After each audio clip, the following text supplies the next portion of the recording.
Hi Indrani, am I audible? Can you confirm?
Thank you, Indrani. Hi Shashank, good morning.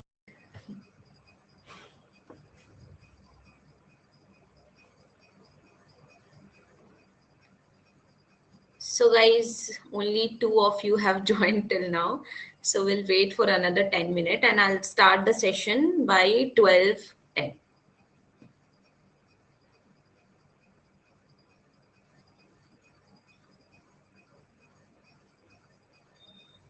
Till then, if you have any doubt, feel free to write in a comment section.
Hi, Indrani.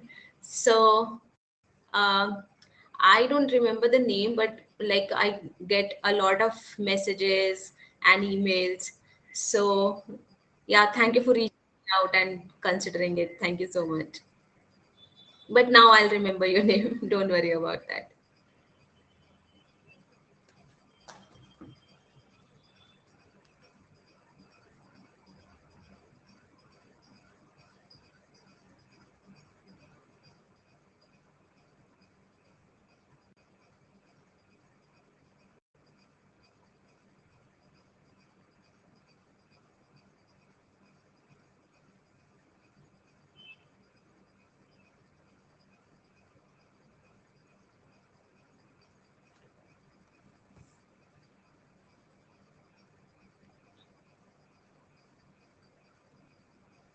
Am I not audible? Okay. Okay, give me.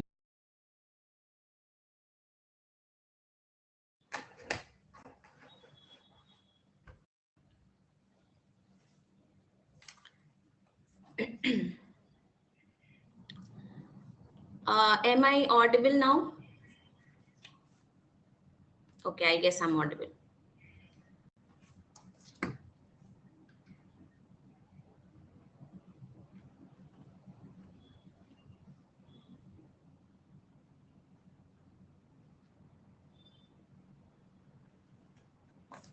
Thank you, Shadul. Thank you, Indrani, for confirming. So we'll start the session by 12:10. 8 minutes are still left.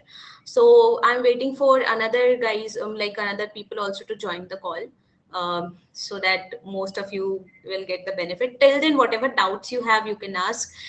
In this session, I'm going to discuss how effectively you can, analyze your marks, because right now I'm getting a lot of questions how to do it.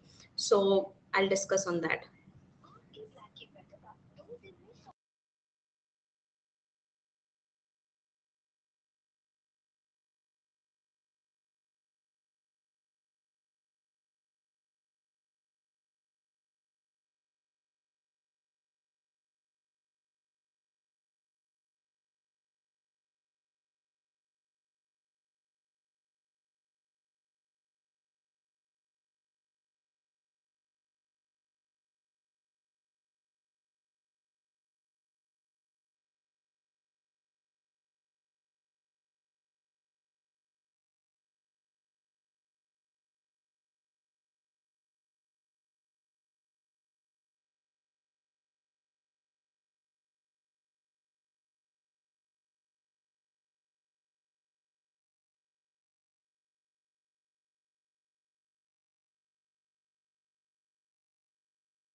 Hi, Shradul.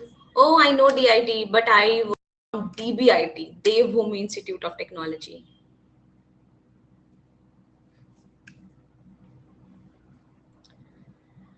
Okay, guys, so we'll wait for 6 minutes. Till then, shoot up your question, ask anything, whatever you have. So basically in this class, what we are going to do, first I'll share the PPT, which will take around 15 to 20 minutes, on which I will be sharing how to, properly analyze your marks, effectively analyze your marks, because a lot of people what do is they do not give enough time on, analyzing the marks and everything. So in this slide, I'll share how to analyze it effectively, and then I'll open the floor for question answer. You can ask whatever questions you have. Hi Bittu, where are you working and what is your role? So currently I'm working at Amazon, and in Amazon my job role is program manager. So currently I'm working as a program manager at Amazon.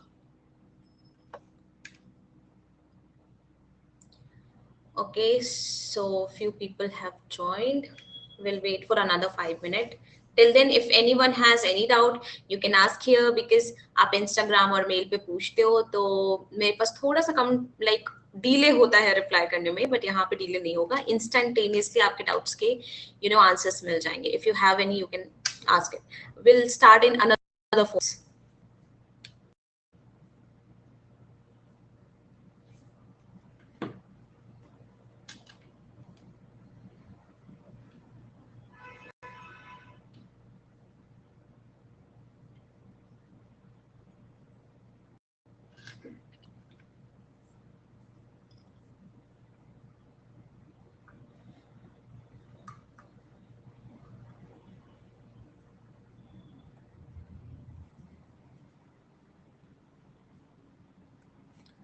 I'm working in Z. I started the prep in mid-August. I'm getting 30 plus in VARC and 30 plus in quant, but I haven't started LRDA.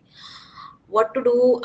So if you are getting 30 plus score, then it is a very good score, because on an overall you have to target to correct around 10 questions each section. So if it is the score you are getting, not the percentile, then you are doing good. For LRDI, what you can do is, I have made one video on that, the strategies for LRDI, and even if you haven't watched that, what you can do is, सबसे पहले अपना syllabus complete करो, because completing the syllabus is very much important. जब तक आप syllabus complete नहीं करोगे, कोई भी एक topic को आप master चाहे कितना भी कर लो, but ऐसा कोई as per defined syllabus नहीं है कि वो topic आएगा ही आएगा. So syllabus complete करो, past 5 year के क्वेश्चंस जितने सारे हैं सारे सॉल्व करो, on a daily basis solve 2 LR set and 2 DI set, and उसके बाद उसका प्रॉपर एनालिसिस करो, फिर हो जाएगा. But what I would suggest, if it is 30 plus percentile, then you have to work very hard. Indrani, 10th 86, 12th pure science 92%, and non-engineer graduate 70% minimum percentile to getting called from. Okay, Indrani, if you belong to general category, then and considering your female score and non-engineering background, so you need to score minimum 95 percentile to get into an IM. If you belong to general category, and if you are from reservation category, then anything beyond 91-92 percentile. Ma'am mock के answer तो ठीक हो जाता है, पर my answer not match according to yes Dev, ये लोग का सोल्यूशन है, बिकॉज मोस्टली हम गेस के थ्रू सॉल्व करते हैं, तो इसलिए ये प्रॉब्लम आती है, और हमारे कॉन्सेप्ट्स क्लियर नहीं होते, हम कुछ सोच करके करते हैं, कुछ सोच करके सही होता है. इन्हीं सारी चीजों पे आज मैं डिस्कस करूंगी और आपको बताऊंगी कि यू कैन ओवरकम इट. और अगर आप आंसर्स में होता है आपके सोल्यूशन के अकॉर्डिंग, तो आप सोल्यूशंस पे ज्यादा फोकस करो, अपने मेथड पे कम, बिकॉज सोल्यूशन जो होता है वो प्रॉपर प्रॉपर जो एनालिसिस होता है, उनके कॉन्सेप्ट्स होते हैं, उसके थ्रू रहते हैं. एंड आपके जो सोल्यूशन है, अगर आप जुगाड़ से कर रहे हो तब तो ठीक है, बट अगर आप जुगाड़ से नहीं कर रहे हो, then it is a problem.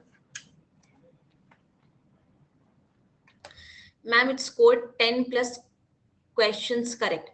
Okay, अगर ऐसा है, then you need to really work on LRDI, because आपका क्वांट एंड VARC में बहुत अच्छे है, बिकॉज हम सबका यही टारगेट होता है कि हम एक्यूरेटली 8 to 10 क्वेश्चंस हम सही करें, ताकि अगर आपका स्कोर 85 से 90 या फिर अबव 90 है मॉक में score, not percentile, then it's a very good sign. तो you have to work on LRDI, एंड you go through the videos and the things which I have shared right now, what you do for LRDI. Complete बस solve on a daily basis 2 LR set, 2 DI set, but आपने अभी तक start ही नहीं किया schedule, सो आपको 2 set भी नहीं, आपको कम से कम 4 सेट सॉल्व करने चाहिए. Like you have to work double as compared to the students who are preparing for last 3 months or 4 months, because LRDI ऐसे 2 महीने में you can improve it अगर आपका बेसिक स्ट्रॉन्ग हो, बट बेसिक से पढ़ना बहुत डिफिकल्ट हो जाता है.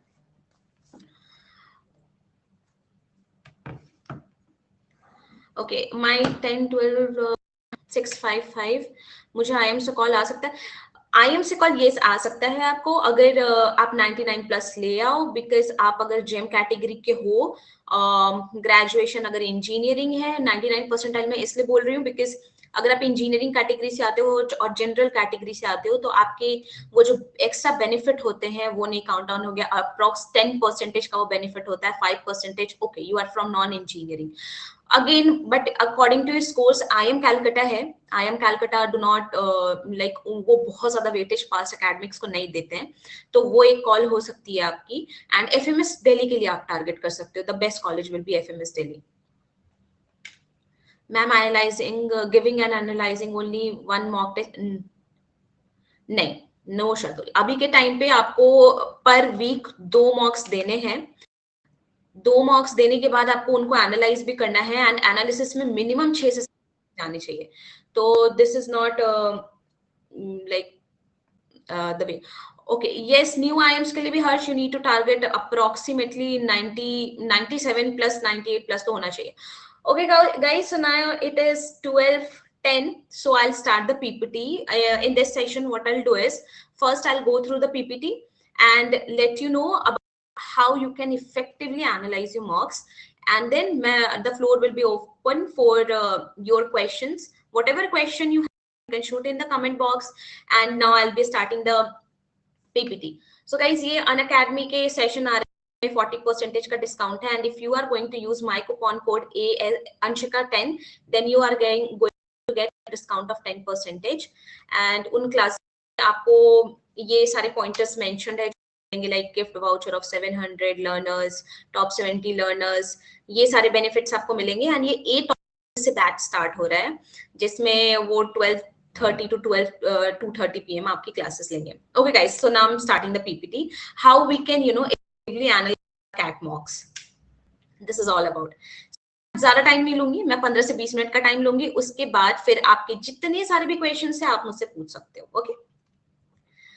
So guys, first I would like to introduce myself. So I was born in Bihar and brought up in Jharkhand. After that, I completed my graduation in civil engineering, and I completed in 2018. And after that, I have worked as a monitoring officer for 2.5 years, that is 29 months. And then in year 2021, I joined NITI Mumbai. Now it is called as IIM Mumbai. And currently, I'm working as a program manager at Amazon. So guys, आप लोगों को अगर मेरी profile जाननी है तो in 10th I scored 10 CGPA. In 12th, I scored 82.8%. And in graduation, I scored 5.7%. So my profile was 987. उसके बाद CAT 2020 मैंने CAT 2 बार दिया है. In first attempt, I scored 68 percentile 2019 में. And in my second attempt, I scored 97.48 percentile in my second attempt. And जब मैंने वो second attempt का CAT दिया, then I converted IIM Kozhikode, IIM Shillong, all the new IIMs, all the baby IIMs, IIM Mumbai. I converted almost all the calls, MDI Gurgaon, IIT Kharagpur, जितने भी call मैंने form fill up किए थे वो मैंने सारा convert किया था. Okay, so now the next slide. Why mock analysis is important? First of all, you need to understand that mock analysis important क्यों है. So guys, आप ना जब तक अपनी परफॉर्मेंस को इवैल्यूएट नहीं करोगे कि आप कौन सा आपका स्ट्रॉन्ग एरिया है, कौन सा वीक एरिया है, तब तक आपको कैसे पता चलेगा, how will you get to know about your strong area and weak area. Just एक क्रिकेट के एग्जांपल से समझो कि कोई भी प्लेयर प्रैक्टिस करता है, जब प्रैक्टिस करने के बाद वो अपनी परफॉर्मेंस को बाद में जाकर के करते हैं कि किस टाइप का बॉल आया तो उनका परफॉर्मेंस कैसा था, किस टाइप का बॉल आया तो कैसा था, क्या वो विकेट कीपिंग में अच्छे हैं या फिर वो बॉलिंग में अच्छे हैं या फिर वो जब कैच में अच्छे हैं या बैटिंग में अच्छे हैं. तो ये कब पता चलता है, जब हम बहुत सारे पहले तो आपने प्रैक्टिस की हो. प्रैक्टिस मतलब मॉक, आपने बहुत सारे मॉक दिए हो, फिर आपने उसको एनालाइज किया हो, तब आपको पता चलता है. क्या आप कोई भी एक ऐसा क्रिकेटर का नाम बता सकते हो जो फील्डिंग में भी अच्छा हो, बॉलिंग में भी अच्छा हो और बैटिंग में भी अच्छा हो? ऐसा कॉम्बिनेशन बहुत रेयर होता है. क्यों? क्योंकि एक बंदा 1 या 2 स्किल्स ही मास्टर कर सकता है. हर स्किल को मास्टर करना इज लाइक वेरी डिफिकल्ट. मतलब डिफिकल्ट तो है ही, वो बहुत ज्यादा टाइम टेकिंग भी है. इसीलिए आपको मॉक एनालिसिस बहुत ज्यादा इंपॉर्टेंट है कि आप पहले अपने को दो, उसके बाद देखो, उसको थॉरो एनालिसिस करो कि आप कितना क्वेश्चन करेक्ट कर रहे हो, आपके स्कोर क्या आ रहे हैं, आपकी एक्यूरेसी कितनी है. और आपका टारगेट ये होना चाहिए कि जितने भी मैं मॉक्स दूं हर बार वो चीजें इंक्रीज हो. देखो कभी कभी डिक्रीज हो सकती है क्योंकि मॉक इसी तरीके से डिजाइन किया जाता है ताकि you get a exposure of every kind of question.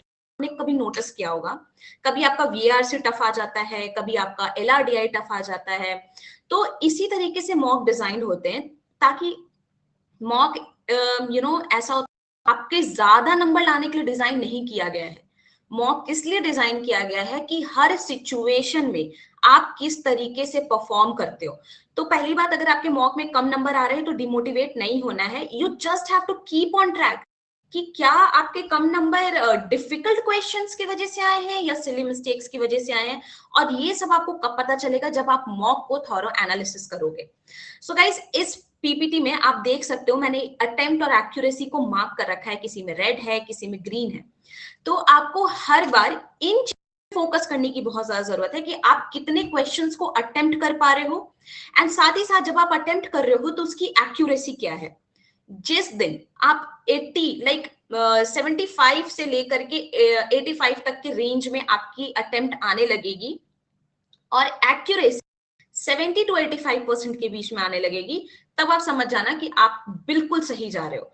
वही आपको ट्रैक रखना है कि आप कितना अटेम्प्ट कर रहे हो, कितनी एक्यूरेसी है. अब जैसे आप यहाँ पे देखो, इसने अटेम्प्ट VARC का एग्जांपल ले लो. इसमें अटेम्प्ट 92% है, मतलब उसने 92% क्वेश्चन को अटेम्प्ट किया है। आउट ऑफ 24 22 क्वेश्चन अटेम्प्ट किए, बट उसकी एक्यूरेसी सिर्फ 32% है। तो आपको बहुत स्मार्टली काम करने की जरूरत है। आपको सारे क्वेश्चंस अटेम्प्ट नहीं करने और हर सेट के सारे क्वेश्चंस भी अटेम्प्ट नहीं करने। आपको सिर्फ वही क्वेश्चन अटेम्प्ट करना है जिस पे आप श्योर हो कि आपकी एक्यूरेसी बिल्कुल हाई है, वही अटेम्प्ट करना है और वही हमें मॉक बाय मॉक हमको इंक्रीज करना है वो चीज। सो गाइज आप यहाँ पे देखो, क्वांट का एग्जांपल ले लो। क्वांट में इसने 55% 55% अटेम्प्ट किया, लाइक आउट ऑफ 22 उसने 12 क्वेश्चन सही किए हैं, उसकी एक्यूरेसी 83% है।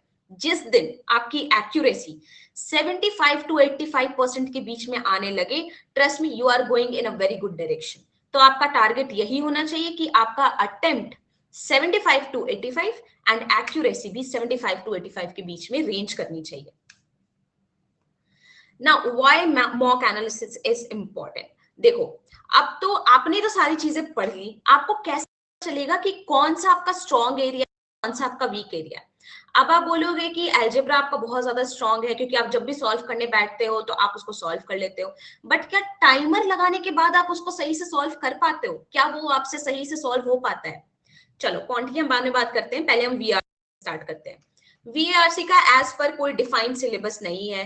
आपको डिफरेंट टाइप्स ऑफ आरसीज दिए जाते हैं, लाइक आर्ट ऑफ लिविंग और अर्थ फॉर्मेशन, इन सारी चीजों पे आपको आरसी दी जाती है। आप कैसे पता करोगे कि कौन से आरसी में आप ज्यादा कंफर्टेबल हो, किस तरीके के क्वेश्चंस आ रहे हैं आप उनको सॉल्व करने में ज्यादा कंफर्टेबल हो? तो इसीलिए आपको वीआरसी का भी एनालिसिस बहुत ज्यादा इंपॉर्टेंट है कि क्या जो वो क्वेश्चन था वो इन्फ्रेंस बेस्ड था या मेन आइडिया ऑफ पैसेज था या फिर वोकैबुलरी बेस्ड क्वेश्चन था। तो ये सारी आपको चीजें कैसे पता चलेंगी? जब आप दोगे या सेक्शनल टेस्ट दोगे, उसके बाद जब आप उसको एनालाइज करोगे, then you will get to know कि अच्छा, जब भी main idea of the passage का क्वेश्चन आ रहा है, मेरी एक्यूरेसी हाई है, मैं उसमें कम टाइम ले रही हूँ और जितने भी इस टाइप के क्वेश्चन है मैं उनको सॉल्व कर पा रहा हूँ। फिर इससे हमारा सेकंड स्ट्रैटेजी ये निकलेगा कि जब हम नेक्स्ट मॉक के लिए अपियर होंगे तो सबसे हम पहले हम मेन आइडिया ऑफ पैसेज वाले क्वेश्चंस को ढूंढेंगे एंड उसके बाद हम उसको अटेम्प्ट करेंगे, ताकि हमें पता है कि उसमें मेरी एक्यूरेसी ज्यादा है तो मैं सबसे पहले इस क्वेश्चन को अटेम्प्ट करूंगी। तो बहुत सारे लोग का मेरे पास क्वेश्चन आता है, हम किस पैसेज को पहले चूज करें, हमें समझ नहीं आता कि हम नंबरिंग किस पैसेज को करें। वो नंबरिंग तभी आप समझ सकते हो जब आप थॉरो एनालिसिस कर लो। टाइटल ऑफ द पैसेज है, टोन पैसेज है, आप वहां पे लिखोगे किस तरीके का पैसेज है। Over the period of time जब आप 10-15 मॉक दे दोगे, पास एक पूरा एनालिसिस होगा, उसमें आप देख सकते हो कि आप साइकोलॉजी बेस्ड वाले आरसीज में ज्यादा कंफर्टेबल हो। तो नेक्स्ट टाइम जब आप मॉक में जाओगे तो आप नंबर 1 रैंकिंग साइकोलॉजी बेस्ड वाले आरसी को करोगे, क्योंकि वो आपका फोर्टे है। और जब तक आप एनालिसिस नहीं करोगे आपको समझ ही नहीं आएगा कि आपका फोर्टे क्या है। इसलिए वीआरसी का एनालिसिस करना बहुत ज्यादा इंपॉर्टेंट। अब हम समझते हैं क्यों इंपॉर्टेंट है। देखो, एलआरडीआई में बहुत ही डिफरेंट काइंड ऑफ क्वेश्चंस आते हैं। अगर मैंने बोला है टेबल्स, लाइन चार्ट, कितनी बार ऐसा होता है लाइन चार्ट, बार ग्राफ सारे कंबाइंड एक साथ आ जाते हैं। कैलकुलेशन बेस्ड होते हैं, कोई कोई एनालिटिकल थिंकिंग बेस्ड होते हैं। ये सारी चीजें भी आपको तब पता चलेंगी जब आप उसको थॉरो एनालिसिस करोगे। एनालिसिस करने के बाद एलआरडीआई चीज आपको ये ध्यान जरूरत है, आपने एक सेट में कितना टाइम लिया है। अगर 10 मिनट से ज्यादा टाइम ले रहे हो तो ये मतलब ये उतनी अच्छी बात है। आपको आइडियली 8 to 10 मिनट्स लेने चाहिए सॉल्व करने में। अगर आपका सही भी है, आप उनके मेथड को देखो कि किस तरीके से उन्होंने सॉल्व किया हुआ है। जब आप उनका तरीका देखोगे एंड ट्राई टू इम्प्लीमेंट अगली बार जब आप क्वेश्चन सॉल्व करने जाते हो। फिर बहुत सारे लोगों का क्वेश्चन होता है कि मेरे सिर्फ एलआर, क्या मैं एलआर पे ही ज्यादा ध्यान दूं, डीआई पे ध्यान नहीं दूं? तो आपको ये गलती नहीं करनी है, आपको सब कुछ अपना बैलेंस आउट करके जाना चाहिए, क्योंकि कैट में अगेन कोई सिलेबस डिफाइंड नहीं है। क्या पता एग्जाम में आपसे डीआई के क्वेश्चन सॉल्व हो, एलआर के सॉल्व नहीं हो। इसीलिए आपको थॉरो एनालिसिस करना जरूरी है कि कैलकुलेशन हैवी आएगा तो मुझे वो क्वेश्चन उठाना है, या फिर सिटिंग अरेंजमेंट आएगा तो मुझे वो क्वेश्चन उठाना है। अगेन आर्ट ऑफ सिलेक्शन आपको तभी आएगा जब आप प्रॉपर एनालिसिस करोगे अपने मॉक्स का। नाउ अब हम क्वांट का समझते हैं। क्वांट एक बहुत ही इंटरेस्टिंग सेक्शन है, क्योंकि इसमें मोस्ट ऑफ द लोग क्या करते हैं ना कि अलजेब्रा, ये प्रोपोर्शन वाले प्रॉफिट लॉस, ये सारे जो क्वेश्चंस है, नंबर सिस्टम, जिससे क्वेश्चंस आने के चांसेस होते हैं, वो सबसे ज्यादा सॉल्व करके चले जाते हैं। जो पेपर सेटर वहां पे बैठा है, उनको पता है कि आप क्या पढ़कर जाओगे ही जाओगे, कौन सी इजी चीजें हैं ही हैं, तो वो उसी तरीके से क्वेश्चन सेट करेंगे ना कि आप कंफ्यूज हो जाओगे। बहुत सारे लोग ऐसे होते हैं परम्यूटेशन एंड कॉम्बिनेशन नहीं पढ़कर जाते हैं, मैंने भी नहीं पढ़ा था, मैंने बिल्कुल एंड एंड में पढ़ा था, बट गाइस उनके क्वेश्चंस इजी आते हैं बहुत ज्यादा। वही अलजेब्रा के क्वेश्चंस और अरिथमेटिक के क्वेश्चंस कुछ कुछ बहुत ज्यादा टफ होते हैं। इसलिए आपको थोड़ा एनालिसिस अगेन करना जरूरी है कि आपका कौन सा स्ट्रॉन्ग एरिया है और कौन सा वीक एरिया है। मुझे पर्सनली अलजेब्रा सॉल्व करना बहुत ही ज्यादा इंटरेस्टिंग लगता था। जब भी क्वेश्चन आता था मैं अलजेब्रा जरूर सॉल्व करती थी, लेकिन अगेन जब मैं मॉक देने जाती थी तो वहां पे मेरे दिमाग में ये सेट है कि अलजेब्रा मेरा स्ट्रॉन्ग एरिया है। मैं क्या करती थी, अलजेब्रा का कहीं क्वेश्चन दिखा, मैं उसको उठाकर के सॉल्व करने लग जाती थी, चाहे उसमें 2 मिनट लगे, 3 मिनट लगे, बट फिर over the period of time through mock analysis मुझे पता चला अलजेब्रा स्ट्रॉन्ग है, बट मैं उसमें ज्यादा टाइम ले रही हूँ। तो नेक्स्ट टाइम से मैं वो क्वेश्चंस को पिकअप करूंगी जिनमें मुझे कम टाइम लग रहा है, और वो था अरिथमेटिक, जिसमें मेरा कम टाइम लग रहा था। फिर मैंने अरिथमेटिक को उठा को सॉल्व करना शुरू कर दिया। फिर जब मैं मॉक्स में जाती थी, मैं अरिथमेटिक के क्वेश्चंस को पहले करती थी फर्स्ट राउंड में, सेकंड राउंड में मैं अलजेब्रा का क्वेश्चन करती थी। तो ये सारी चीजें गाइस आपको तब पता चलेंगी जब आप थॉरो एनालिसिस करोगे कि आप कैलकुलेशन में स्ट्रांग हो, या फिर जुगाड़ भिड़ा करके जो क्वेश्चन सॉल्व किया जाता है उसमें स्ट्रांग हो। तो मैंने तीनों सेक्शन की बता दिए कि तीनों सेक्शन को आपको किस तरीके से एनालाइज करना। अब हम देखते हैं कि हमें एक्चुअली मॉक एनालिसिस करना कैसे है। सबसे पहले एक अपनी एक्चुअल शीट बनाओ, जहां पे आप सारे मॉक्स का ट्रैक रखो कि किस मॉक में आपका परफॉर्मेंस किस तरीके का रहा था।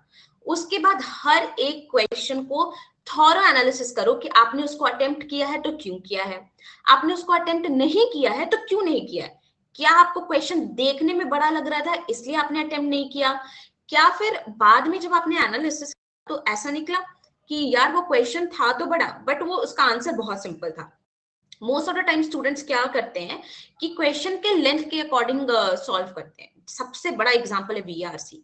वीआरसी में मोस्ट ऑफ द स्टूडेंट्स ये करते हैं कि जो सबसे छोटा पैसेज है, सबसे छोटे पैसेज को सबसे पहले उठाते हैं कि यार ये पैसेज छोटा है, इसमें 4 क्वेश्चंस है, मैं इसको जल्दी से कर लूंगा। बट अल्टीमेटली होता ये है कि वो सबसे डिफिकल्ट निकलता है। तो आपको ये भी एनालिसिस करने की जरूरत है कि क्या जो आपने सही किया है वो डिफिकल्ट कैटेगरी का था, मॉडरेट कैटेगरी का था, या फिर इजी कैटेगरी। अगर आप डिफिकल्ट कैटेगरी वाले क्वेश्चंस को ज्यादा कर रहे हो, again it's a red sign. इसका मतलब ये है कि आप इजी क्वेश्चंस को फाइंड ही नहीं कर पा रहे हो, पता ही नहीं इजी क्वेश्चन कौन सा है, आप क्वेश्चंस के बीच में डिफरेंशिएट नहीं कर पा रहे हो। इसीलिए भी एनालिसिस बहुत ज्यादा इंपॉर्टेंट है, ये आपको क्वेश्चन के बीच में डिफरेंशिएट करना बताएगा। तभी भी हम मॉक देने जाते हैं, पहली स्ट्रैटेजी होती है हमें पेपर स्कैन करना है। जिस टाइम इनिशियल के 5 मिनट जब हम पेपर को स्कैन करते हैं, उसमें हमें ये डिसाइड कर लेना होता है फर्स्ट में मैं सारे वाले क्वेश्चन करूंगी, सेकंड राउंड में मैं सारे मॉडरेट वाले क्वेश्चन करूंगी, एंड थर्ड डिफिकल्ट वाले। तो just imagine question intentionally difficult designed है, अगर आप उसको पहले कर रहे हो तो आपका टाइम भी उसमें ज्यादा लग रहा है। इसका एंड रिजल्ट ये हो रहा है कि जो इजी क्वेश्चन है, जो 2 मिनट या 1.5 मिनट में बन जाता, उसको आप कर ही नहीं रहे हो। तो इसीलिए थॉरो एनालिसिस बहुत ज्यादा इंपॉर्टेंट है, और जो क्वेश्चन के आंसर्स आपके सही हो रहे हैं उनका भी एनालिसिस इंपॉर्टेंट है कि क्या आपने गेस वर्क से उसको सही किया है, या फिर आपको वो टॉपिक आता था, टाइम ज्यादा लिया है इसलिए वो सही हुआ है। ये करना बहुत ज्यादा इंपॉर्टेंट है। एंड लास्ट थिंग, जब भी आप नेक्स्ट मॉक के लिए जा रहे हो तो पहले मॉक को रिवाइज करके बिल्कुल जाओ, ताकि आपको ये पता चले कि आपको किस तरीके के क्वेश्चंस को अगेन अटेम्प्ट करना है। नाउ बेनिफिट क्या मिलेगा आपको मॉक एनालाइज करने का, you get to know your area and weak area. मैंने बताया किस तरीके से आपको स्ट्रॉन्ग और वीक एरिया का पता चलेगा। फिर उसके बाद दूसरी सबसे बड़ी चीज जो आपको पता चलेगी कि how much time limit you have to set for a question. किसी किसी का टाइम लिमिट 1.5 मिनट होता है, एंड किसी किसी का 2 मिनट होता है। आपको यही एटीट्यूड रखना होगा, चाहे कितना भी फेवरेट टॉपिक हो, चाहे कुछ भी हो जाए। मैक्सिमम टाइम आपको पर क्वेश्चन जो डेडिकेट करना है दैट शुड बी 2 मिनट्स पर क्वेश्चन। 2 मिनट से एक्सटेंड हो रहा है तो लाइक मैं क्या बोलूं, ये आप अपने आप के साथ जस्टिस नहीं कर रहे हो। 2 मिनट से ज्यादा आपको टाइम नहीं स्पेंड करना। आगे क्वेश्चन में मूव ऑन करो, क्या पता वो क्वेश्चन आपसे सॉल्व हो जाए। अपना थंब रूल, चाहे कितना भी अच्छा बिल्कुल एंड तक क्यों हो, अगर ऐसा है कि बस आंसर निकलने ही वाला है अगले 2-3 सेकंड में, 10 सेकंड में, तब मत छोड़ो। बट ऐसा लग रहा है कि थोड़ा सा और दिमाग लगाने की जरूरत है, उसके बाद उसको उस क्वेश्चन को वहीं छोड़ दो। 2 मिनट से ज्यादा नहीं लेना है टाइम किसी भी कीमत। You will get to know the shortcuts of doing. जो मॉक एनालिसिस होता है वहां पे जितने भी तरीके के शॉर्टकट हैं, इट माइट बी पॉसिबल आपका आंसर सही हो, बट क्या पता जो एनालिसिस में तरीका है वो ज्यादा शॉर्ट हो। उनका भी तरीका देखो। प्लस मैंने जो एक वीडियो बनाई थी अभी क्वांट की, उसमें आपने देखा होगा मैंने उस वीडियो को एक जुगाड़ से शुरू किया था कि क्या जुगाड़ लगा करके आप क्वेश्चन को सही कर सकते हो। तो आपको वो चीजें भी ध्यान रखने की जरूरत है कि आपको जुगाड़ कैसे लगाना है। इसलिए you get to know about the shortcuts of every question, that उसमें ये आपको हेल्प करे। Now, how to do it? The major question. So guys, मैं बहुत ही जल्दी वीडियो बनाने वाली हूँ। मैंने बहुत सारे लोगों से पूछा भी था कि क्या आपको ये, आप इसके लिए पे करना चाहते हो या नहीं, but what I decided is कि मैं कोई भी पैसे इसके लिए चार्ज नहीं करूंगी। I will give it on like absolutely free of cost. और बहुत ही जल्दी ये वीडियो मैं अपने उस पे बनाने वाली हूँ, और मैं ये शीट भी आप सबसे शेयर करने वाली हूँ एब्सोल्युटली फ्री ऑफ कॉस्ट। आपने चैनल को जरूर सब्सक्राइब करना और वहां पे देखना। तो यहाँ पे सबसे पहले आपको क्या है, जो आप लेफ्ट साइड देख रहे हो मॉक रिजल्ट, जहां पे ये करेक्ट तक लिखा है, क्वेश्चन नंबर से लेकर करेक्ट तक, वहां तक आपके मॉक के रिजल्ट है। उसमें क्या है, सबसे पहले आपको क्वेश्चन नंबर लिखना है, उसके बाद आपको सेक्शन लिखना है, वो बीएआरसी का है, एलआरडीआई का है या फिर किसका है। उसके बाद आपको टॉपिक है कि क्या वो क्वेश्चन आरसी के इन्फ्रेंस का था, या फिर क्या वो क्वेश्चन आरसी मेन आइडिया का था, पैरा कंप्लीशन था। वो सारे टॉपिक्स आपको लिखने हैं। उसके बाद आपको लिखना है अटेम्प्टेड और नॉट अटेम्प्टेड, क्या आपने वो क्वेश्चन को अटेम्प्ट किया है या नहीं। उसके बाद आपको लिखना है क्या वो क्वेश्चन करेक्ट है या इनकरेक्ट है। बट गाइज मैं कह रही हूँ आप इतनी मेहनत मत करो, ये मेहनत मैंने आप लोगों के लिए कर ली है, मैं ये शीट शेयर कर दूंगी आप सबसे, ठीक है। उसके बाद आप लिखना कि मॉक स्कोर आपके क्या आए हैं, वहां पे 3 है, -1 है। उसके बाद जो माई एनालिसिस वाला पार्ट है, जो मेजर पार्ट है, उसमें आपको क्या करना है, आपको देखना है जब भी आपको मॉक एनालिसिस मिलता है, आपने जिस भी इंस्टीट्यूट का मॉक लिया होगा उसमें लेवल ऑफ डिफिकल्टी लिखी रहती है। आप लिखो वहां पे मॉडरेट है, इजी है या डिफिकल्ट है, ठीक है। उसके बाद रीजन ऑफ अटेम्प्टिंग और not attempting the question. So let's take example, question number 1 VARC मैंने अटेम्प्ट किया, टॉपिक जो था आरसी का इन्फ्लुएंस था, और मेरा क्वेश्चन हुआ। मैंने क्यों अटेम्प्ट किया, क्योंकि ये मेरा स्ट्रॉन्ग एरिया था, ठीक है, इसलिए मैंने अटेम्प्ट किया। Let's suppose incorrect answer, familiar with topic थी मैं, बट स्टिल मेरा इनकरेक्ट हो गया। किस टाइप के क्वेश्चन में, आरसी स्टेटमेंट के क्वेश्चन में। अगेन आप मिस इंटरप्रिटेशन का एक देखते हैं, आरसी का इन्फ्रेंस बेस्ड क्वेश्चन था, मैंने उसको किया बट वो इनकरेक्ट हो गया। उस लेवल था वो मॉडरेट था, मैं उस टॉपिक से फेमिलियर थी। रीजन फॉर रॉन्ग मतलब गलत क्यों हुआ, क्योंकि मैंने मिस इंटरप्रेट कर लिया, जो क्वेश्चन दिया था उसको मैंने मिस इंटरप्रेट कर लिया, मुझे क्वेश्चन एक्चुअली समझ ही नहीं आया। आरसी में कई होता है वो घुमाकर ऑपोजिट क्वेश्चंस पूछते हैं, आप लोगों ने भी देखा होगा। क्वेश्चन मतलब कि which is not the option, ऐसे करके पूछते हैं, और हमें क्या लगता है कई बार विच इज द ऑप्शन, फिर वो घुमा करके कहते हैं मतलब वर्ड होता है जो बिल्कुल ही घुमा करके लिखते हैं, नॉट, कहीं नॉट भी नहीं लिखते, which is opposite this meaning. और हम क्या करते हैं, हम ढूंढने लगते हैं अच्छा अच्छा ये क्वेश्चन है जल्दी जल्दी में, तो हम ना मिस इंटरप्रेट कर लेते हैं, कभी कभी हम डेटा मिस इंटरप्रेट कर लेते हैं। So guys reason for wrong answers क्या क्या हो सकते हैं। पहली सिली मिस्टेक, आपने कैलकुलेशन मिस्टेक कर दी, आपने क्वेश्चंस को पूरा पढ़ा नहीं। सेकंड गेस वर्क, जब हम गए तब भी हमारे रॉन्ग होने के चांसेस बढ़ जाते हैं। होता है कि हम मिस इंटरप्रेट कर लेते हैं स्टेटमेंट को। इसी तरीके से बहुत सारे रीजंस होते हैं, इस शीट में मैंने सारे रीजंस दिए हुए हैं। उसके अलावा अगर आपको लगता है कि कोई ऐसा रीजन रह जाएगा तो जो मैं वीडियो पोस्ट करूंगी आप उसमें मुझे बताना कि ये रीजन रह गया, इस वजह से भी क्वेश्चंस गलत होते हैं।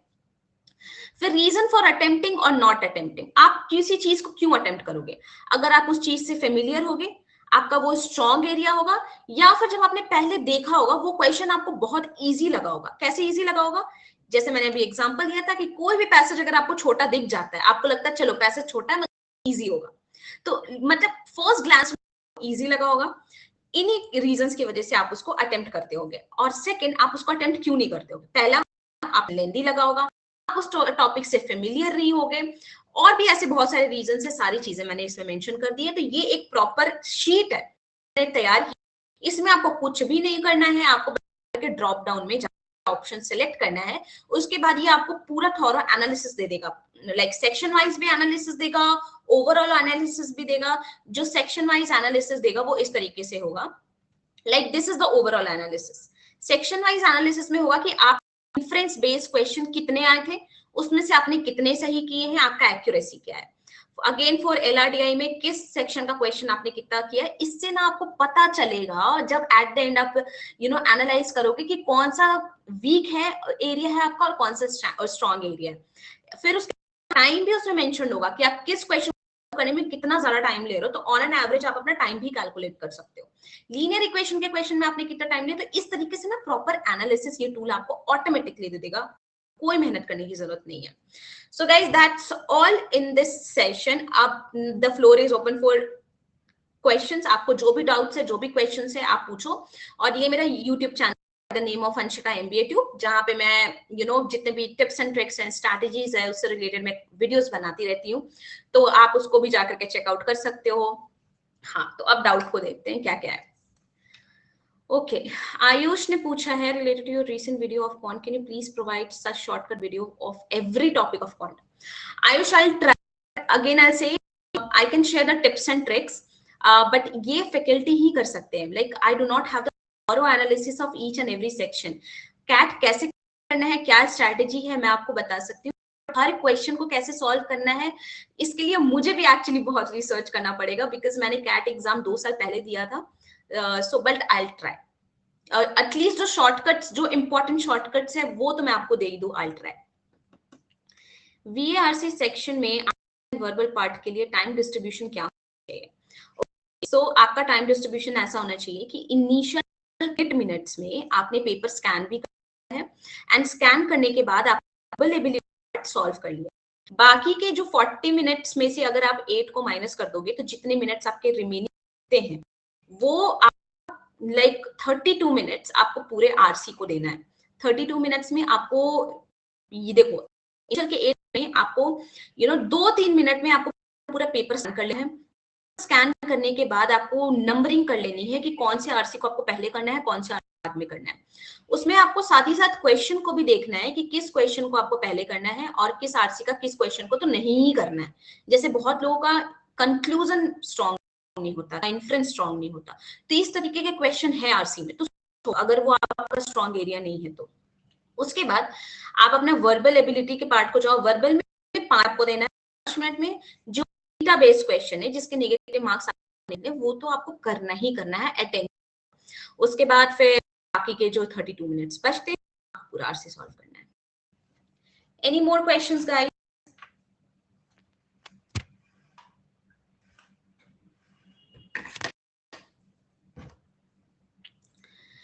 Will it be okay I take more full length mock and less sectional?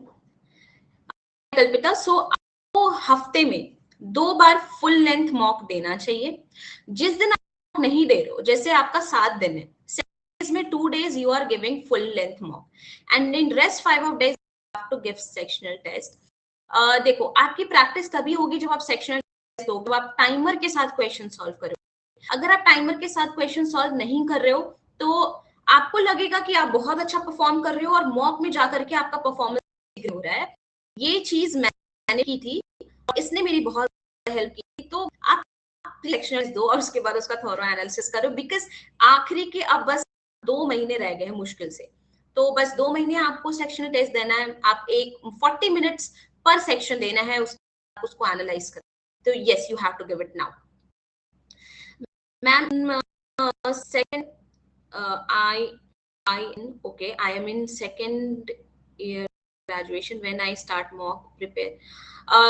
Okay, Yash, what students की तुम ये क्वेश्चन पूछ रहे हो कि अभी तुम सेकंड ईयर ऑफ ग्रेजुएशन में हो and you are preparing for CAT 2024, तो मैं आपको ये सजेस्ट करूंगी कि अभी आप मॉक मत दो, अभी आप जाकर के कैट जो आने वाला है टू 2023 आपने फॉर्म भरा हो, आप पहले उसका एग्जाम दो, एग्जाम देकर के पूरे पैटर्न को समझो कि क्या है क्या नहीं है, क्या आप कर सकते हो या नहीं, किस सेक्शन करने की जरूरत है। जो मॉक हमारा होता है वो जून जुलाई से होता है, जून जुलाई से स्टार्ट कर देना चाहिए।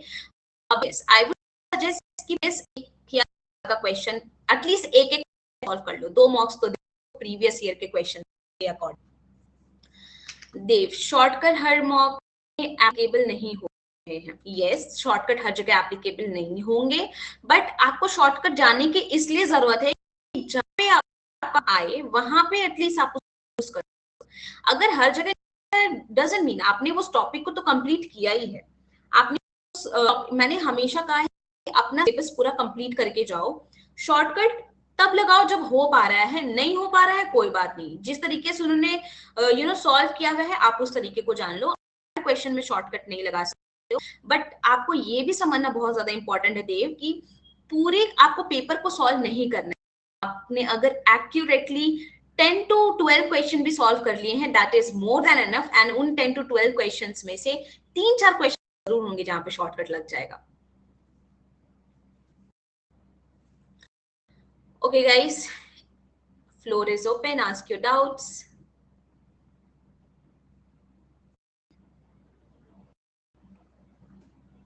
You're welcome, Dev.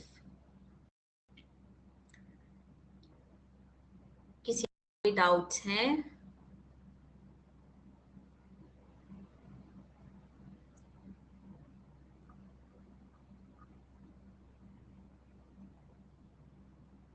MDI Gurgaon and IMT Ghaziabad minimum percentile for getting called general and non-general. General. General and non engineer. Okay, आप जनरल हो, नॉन इंजीनियर हो। आईएमटी गाजियाबाद में तो आपको 90 परसेंटाइल से ऊपर में कॉल आ जाएगा फॉर श्योर। एमडीआई गुड़गांव के लिए आपको 94-95 प्लस टारगेट करना चाहिए। आईएमटी गाजियाबाद में 90 प्लस से हो जाएगा। But guys, as you all know CAT application बढ़ गए हैं, तो उससे होगा ये कि जब हमारा एप्लीकेशन बढ़ा है तो इसका मतलब ये नहीं है कि सीरियस कैंडिडेट्स बहुत ज्यादा बढ़ गए हैं। सीरियस कैंडिडेट्स हमेशा 2%, 3% ही होते हैं। टॉप आईएम सीट्स के लिए आपकी कॉम्पिटिशन जिससे होती है वो उतने ही रहेंगे। एक चेंज जो मेजर चेंज होगा कि जिसका कट ऑफ 90 परसेंटाइल है, माइट भी पॉसिबल वो 94-95 परसेंटाइल, 1% लाने वालों की रेंज बहुत ज्यादा बढ़ जाएगी। तो ये चीजें हो सकती हैं कि परसेंटाइल में आपको चेंज देखने को मिले, बट का कंपटीशन जिससे है, जो सीरियस कैंडिडेट्स है, वो उनमें बहुत ज्यादा वेरिएशन नहीं होगा। दी how many should one give how many should one give before final get? Okay, the question is incomplete, but what I have understood is कि आपको कितने मॉक्स कैट से पहले देना चाहिए। जो टॉपर्स की स्ट्रैटेजी होती है वो यही होती है कि वो अराउंड 30 to 40 मॉक्स देते हैं, but what I would suggest, आप लाइक 25 से 30 मॉक से नीचे तो बिल्कुल दो ही मत। आपको मिनिमम टारगेट जो रखना है मॉक देने का, 25 भी एक्चुअली मैं बहुत कम बोल रही हूँ, आपको मिनिमम टारगेट 30 मॉक्स देने का तो रखना ही रखना है। How many question should be my daily target for quants? So आप 24 क्वेश्चन तो अपने सेक्शनल टेस्ट से कर रहे हो, उसके अलावा like questions on a daily basis अगर आप कर रहे हो तो बहुत अच्छी बात है। 24 क्वेश्चंस में आपके सारे वेरिएशंस आ जाएंगे, लाइक जितने भी टॉपिक्स हैं उन टॉपिक्स का क्वेश्चन आ जाएगा। फिर आप जब एनालिसिस भी कर रहे हो तो आप उनको कर रहे हो। बाकी 25 क्वेश्चंस जो हैं, जो भी एरिया आपका वीक है या फिर फ्रीक्वेंटली आस्क्ड क्वेश्चंस कर लो या प्रीवियस ईयर के मॉक्स कर लो, और like on an average daily पे 50 मॉक्स आप टारगेट कर, like 50 questions, I am really sorry, not मॉक्स, 50 questions आप टारगेट कर सकते हो।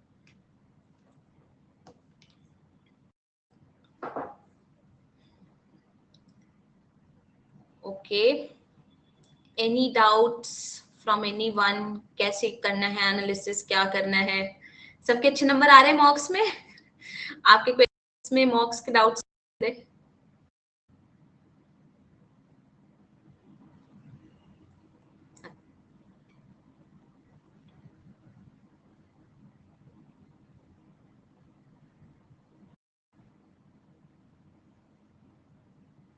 Okay, guys, do anyone have any question or and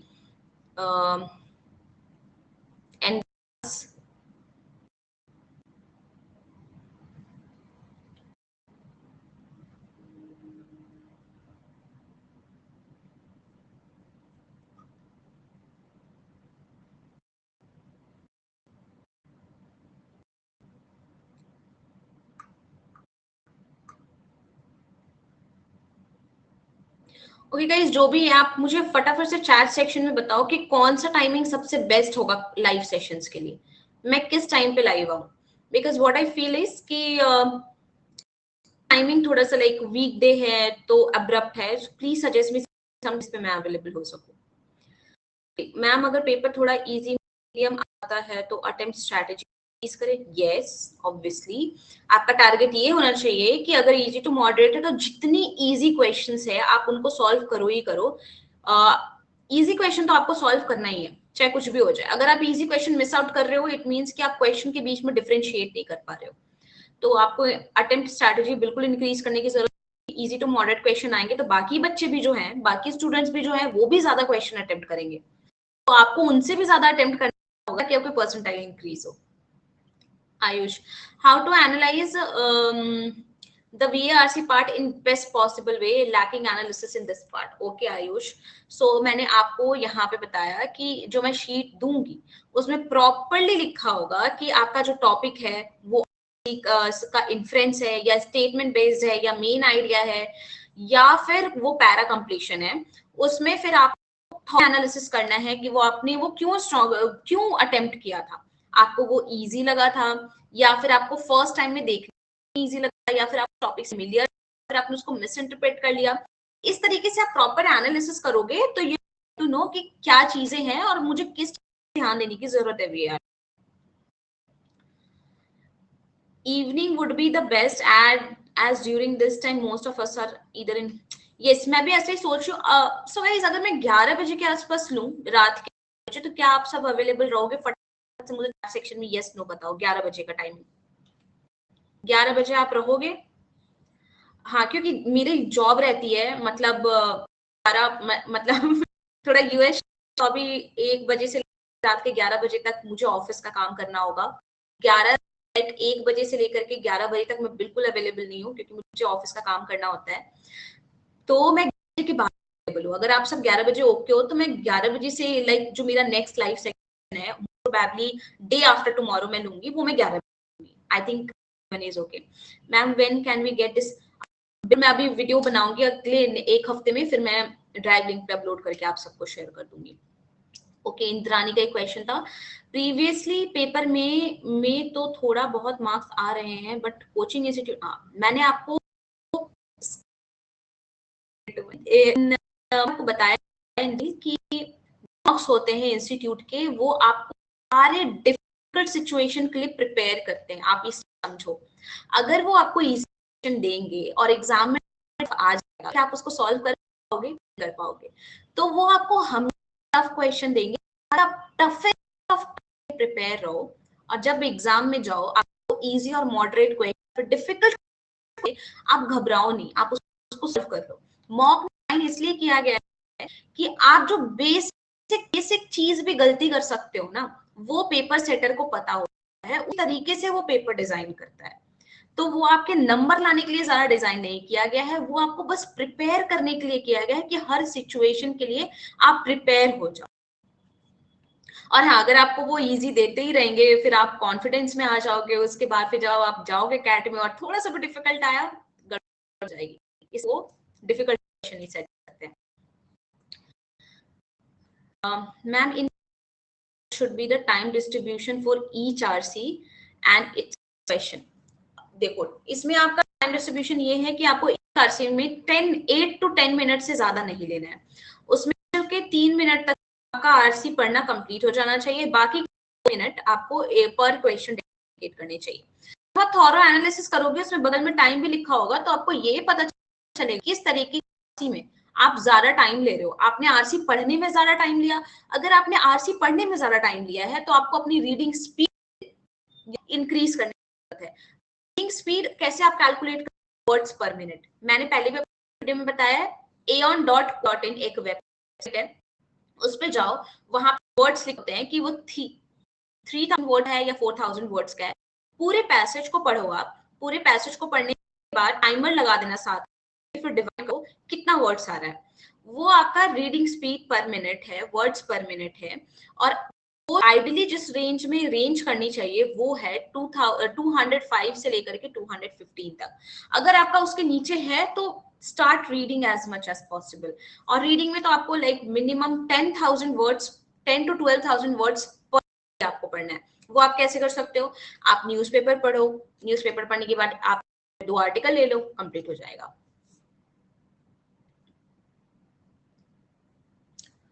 okay guys, any more questions? Session जो है वो 11 बजे का करूंगी प्लान, ताकि आप सब आ पाओ, और बहुत सारे लोग आज नहीं आ पाए हैं। ठीक है ma'am, in LRD how to approach sitting arrangement, मैं कंफ्यूज रहती हूँ किस स्टेटमेंट से स्टार्ट करूँ। देखो, एलआरडी सबसे इंपॉर्टेंट चीज ये होता है, बच्चे क्या मोस्टली अगर आपके 4-5 स्टेटमेंट्स दिए हैं तो वो सबसे पहला स्टेटमेंट से ही सॉल्व करने लग जाते हैं, which is not a good strategy. आपको हमेशा डायरेक्ट स्टेटमेंट से स्टार्ट करना है। जैसे कि डायरेक्ट स्टेटमेंट क्या होगा?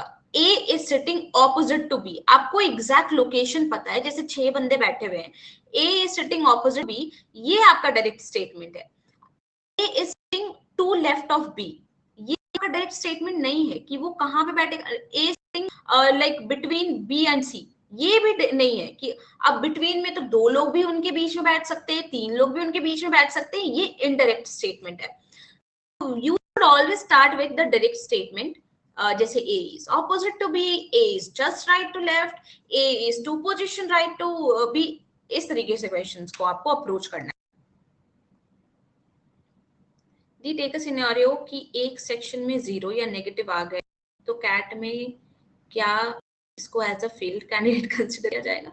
नहीं, बहुत सारे लोग ऐसे होते हैं जिनका नेगेटिव आता है, जिनका 0 आता है, आपकी परसेंटाइल कम हो जाएगी, आप फेल नहीं होगे। बट हर सेक्शन की भी मिनिमम कट क्राइटेरिया होती है हर कॉलेजेस के हिसाब से। किसी को 80% होता है कि आपको 80% हर सेक्शन में स्कोर करना, तो वहां पे बहुत ज्यादा डिफिकल्टी आ जाएगी। मैम, क्वेश्चन समझने कई बार टाइम लग रहा है, तो इसकी स्ट्रैटेजी कैसे बनाएं? अगर आपको क्वेश्चन समझने में टाइम लग रहा है तो इसका यही है कि आप डेली सेक्शनल टेस्ट दो। आप जितना टेस्ट दोगे आप उतना क्लियर होगे, और अपनी रीडिंग हैबिट को बनाओ। रीडिंग स्पीड अच्छी रहेगी, रीडिंग हैबिट बनी रहेगी, तो इतनी डिफिकल्टी नहीं आएगी। आप क्वेश्चन को समझ इसलिए नहीं पाते हो, 1 आपकी रीडिंग स्पीड कम है, 2 आप जितने क्वेश्चन आपको सॉल्व करने आप हर दिन नहीं कर रहे हो। अगर आप हर दिन करोगे उतने क्वेश्चन सॉल्व, तो ये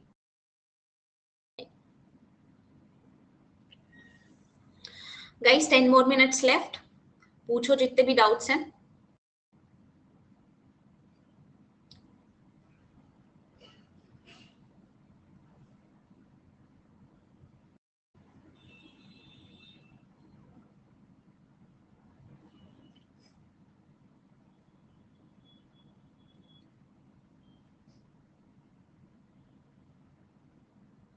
ओके गाइस, आई थिंक कोई डाउट नहीं है, तो should I end the class now?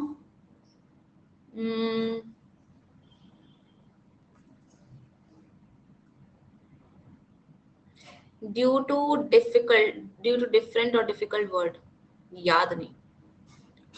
तो इसके लिए आपको word power made easy by Norman Lewis एक बुक है, मैंने सजेस्ट किया है, और मैंने इसका ड्राइव लिंक भी दिया है, एब्सोल्युटली फ्री ऑफ कॉस्ट।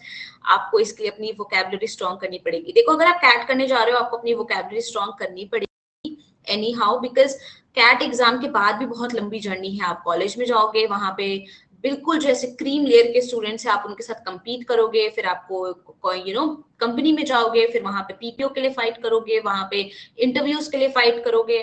तो वोकैबुलरी आपको, फिर जब आप कंपनी में काम भी करोगे तो आपको प्रेजेंटेशन देना होगा, आपके अंडर टीम होगी, तो वोकैबुलरी हर जगह काम आएगी। तो बिल्ड इट। आप word power made easy by Norman Lewis एक बुक है, आप उनको गो थ्रू करो, देखो कि किस तरीके से उनने समझाया हुआ है, क्या वर्ड्स के मतलब होते हैं। और आपको यूट्यूब पे बहुत सारे वीडियोस मिल जाएंगे इस पे कि किस तरीके से उस बुक को अप्रोच करना है, आप उसको भी एक बार देख सकते हो।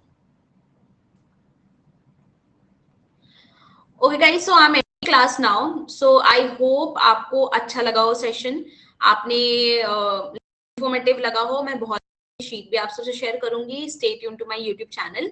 मैं वहां पे वीडियोस डालती रहूंगी. And yes, feel free to ask whatever doubts you have on my LinkedIn, Instagram, mail, जहां पे भी आपको सही लगता है. आई ट्राई माई बेस्ट कि मैं जल्द से जल्द आपको रिस्पॉन्स करूँ वहां पे. ओके.